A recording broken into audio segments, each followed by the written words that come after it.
El programa Tu Ajudes, de l'abans Caixa Tarragona i ara Catalunya Caixa, ha finançat durant molt de temps bona part del pressupost anual de moltes ONGs, fundacions i associacions sense ànim de lucre que compleixen una funció social.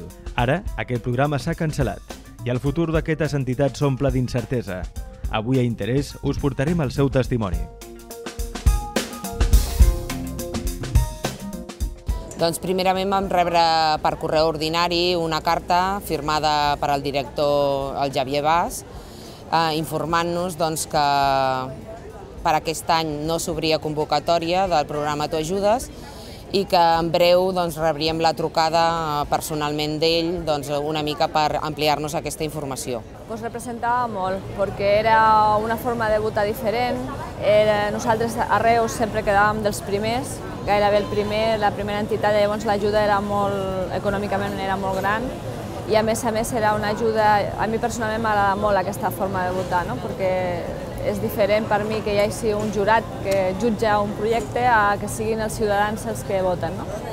A veure, en principi nosaltres, com som una entitat que només portem 4 anys, cal dir-ho, doncs sí que és veritat que com el sistema de votació és per part dels clients de Catalunya Caixa, hem tingut l'opció d'anar creixent, diguem-ne, en nombre de votacions, per tant, també la quantitat. Doncs a veure, l'any passat vam rebre al redador d'uns 8.000 euros que els vam destinar, ens va vindre fantàsticament per poder tirar endavant tot el que era l'actualització i renovació i rehabilitació d'obres de la nostra seu.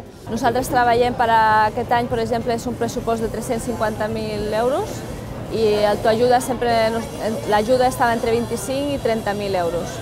Si parlem de despeses ordinàries, estaríem al redador d'un pressupost d'uns 68.000 euros, així a gros. Però t'haig de dir que aquest pressupost va augmentant perquè les necessitats que tenen els nostres nens i joves cada dia va augmentant, això està clar.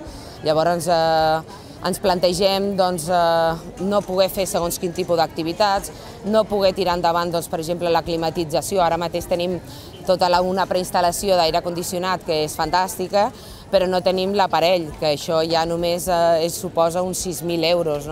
Llavors, ja arriba l'hivern, arriba l'estiu, els nens han de fer activitats dintre del centre i la calor i el fred la seguirem patint perquè econòmicament ara mateix és inviable. Jo personalment estic cansada de sentir tanta crisi. El moviment social sempre ha sigut molt fort. A Reus, jo soc de Reus, a Reus hi ha un moviment molt important social i les entitats que treballem per a lo social penso que no ens tenim que autofinanciar, el primer des del servei que donem, perquè en el nostre cas no hi ha un altre servei com el nostre. O sigui, nosaltres estem cobrint una carència social i sanitària, podríem dir, donar suport als malalts d'Alzheimer en un centre d'estimulació que no n'hi ha. Per tant, jo penso que aquesta cobertura la tindria que estar fent sanitat o serveis socials o una regidoria. Per tant, si ells no poden arribar, tenim que arribar els ciutadans.